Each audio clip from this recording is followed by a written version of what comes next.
நம்மளோட favourite wrestlers. அதாவது கிட்டத்தட்ட இவங்க எல்லாருமே WWE ஓட லெஜெண்ட்ஸ். ஆனா இவங்கள சில பேர் ஸ்கூலுக்கு போய் படிக்கலன்னு சொன்னா உங்களால நம்ப முடியுதா? எஸ், இவங்க எல்லாம் படிப்பறிவு இல்லாதவங்கன்னு சொன்னா யாருமே நம்ப மாட்டாங்க. ஆனா இது உண்மை. அஞ்சாவதா நம்ம பார்க்க போற ரெஸ்லர் பட்டிஸ்டா. பட்டிஸ்டா ஒரு கஷ்டமான வாழ்க்கையை தான் வாழ்ந்துட்டு இருந்தாரு. ஸ்கூலுக்கு போய் புக் எடுத்து படிக்கிற அளவுக்கு இவரோட லைஃப் அவ்வளவு ஈஸியானதா இல்ல. இவரோட இடத்துல யாரா இருந்தாலும் படிச்சிருக்க வாய்ப்பு இல்ல. அவருமே நான் என்னோட வாழ்க்கைக்காக பணம் சம்பாதிக்க தான் ஆசைப்பட்டேன், படிக்கிறதுக்கான நேரம் என்கிட்ட இல்லன்னு சொன்னாரு. சோ இவர் ஸ்கூல்ல இருந்து விலகி கிளப்ல பவுன்சரா வேலை பார்த்தாரு. வாழ்க்கையோட எல்லா விஷயத்தையும் புக்ல இல்லாம நேர்லயே பார்த்து தெரிஞ்சுக்கிட்டாரு. இவர் பாடி பில்டிங் பண்ண ஆரம்பிச்சதுக்கு அப்புறம் WWE போய் சேர்ந்தாரு. சரியான படிப்பறிவு இல்லனாலும் அவர் ஒரு லெஜெண்ட் ரெஸ்லர் ஆகி இப்போ ஹாலிவுட்லயும் பெரிய ஆக்டர் ஆயிட்டாரு. ஒருவேளை அவர் ஸ்கூலுக்கு போயிருந்தாரு அப்படின்னா நம்ம இப்போ அனிமல் அப்படின்னு சொல்லப்படுற பட்டிஸ்டாவை பார்த்திருக்கவே மாட்டோம். உங்களுக்கு பட்டிஸ்டா பிடிக்கும்னா கமெண்ட்ல சொல்லுங்க. நாலாவதா நம்ம பார்க்க போற ரெஸ்லர் ஜெஃப் ஹார்டி. இவர் எப்பவுமே கொஞ்சம் வித்தியாசமான ஆளா தான் இருந்துட்டு இருக்காரு. இவர் ஸ்கூல் படிக்கும் போது பெரும்பாலான குழந்தைங்க சூஸ் பண்ணாத மியூசிக், ஓவியம் இது மாதிரியான விஷயத்துல தான் அதிகமா ஆர்வம் காட்டியிருக்கிறார். ஹை ஸ்கூல் படிக்கும் போது இவரால் சுத்தமா படிப்புல கான்சென்ட்ரேட் பண்ண முடியல. சோ இவர் பட்ட படிப்பு படிக்கிறதுக்கு முன்னாடியே கலை,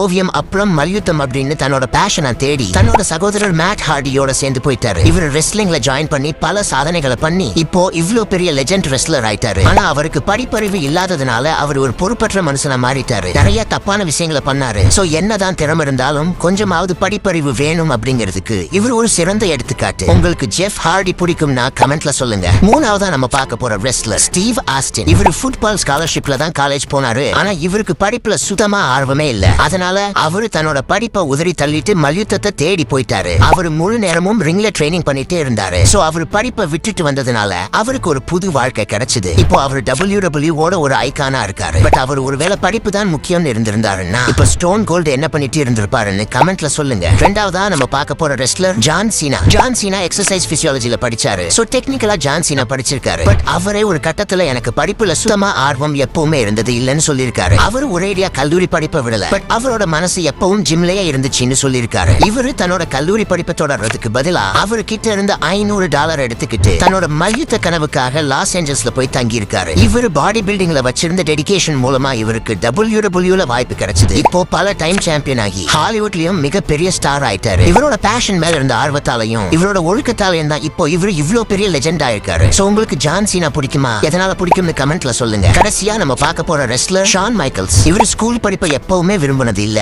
எப்படா எஸ்கேப் ஆகும் அப்படின்னு தான் நினைச்சிட்டு இருந்திருக்காரு. இவர் ஹை ஸ்கூல் முடிச்சதுக்கு அப்புறம் கொஞ்ச நாள் காலேஜ்ல படிச்சிருக்காரு. ஆனா கொஞ்ச நாள்லயே இவருக்கு தெரிஞ்சு போச்சு நமக்கு படிப்பு செட் ஆகாது அப்படின்னு. சோ அவர் மல்யுத்தத்தை தேர்ந்தெடுத்தாரு. ஆரம்பத்துல இவர் சின்ன சின்ன ஜிம்ல சண்டை போட்டாரு. பட் அவருக்கு குறைஞ்ச அளவுல தான் சம்பளம் கிடைச்சது. அது மட்டும் இல்லாம அந்த சம்பளத்துக்கே அவர் ரொம்ப தூரம் டிராவல் பண்ண வேண்டி இருந்துச்சு. அது அவருக்கு ஒரு போராட்டமா இருந்தாலும் அவர் படிப்பை விட்டுட்டோம்னு ஒரு தடவை கூட நினைச்சது இல்ல. கடைசியா அவர் WWE வந்து தன்னோட பேர வரலாற்றுல பதிய வச்சாரு. உங்களுக்கு இவரை பிடிக்கும்னா அதை கமெண்ட்ல சொல்லுங்க. படிப்பு இல்லாம சாதிக்கிறதுலாம் இவங்களுக்கு தான் செட் ஆகும். நமக்கு படிப்பு முக்கியம் பிகிலு. சோ நல்லா படிங்க. இதுல யாரோட ஸ்டோரி உங்களுக்கு முன்னாடியே தெரியும்னு கமெண்ட்ல சொல்லுங்க. வீடியோ பிடிச்சிருந்தா ஆராக்கில நெட்வொர்க் சேனல் சப்ஸ்கிரைப் பண்ணிக்கோங்க. ஸ்கிரீன்ல தெரியற வீடியோவை இன்னும் பார்க்கலனா அதை கிளிக் பண்ணி பாருங்க. நான் உங்களை அங்க பாக்குறேன். நன்றி, வணக்கம், பை பை.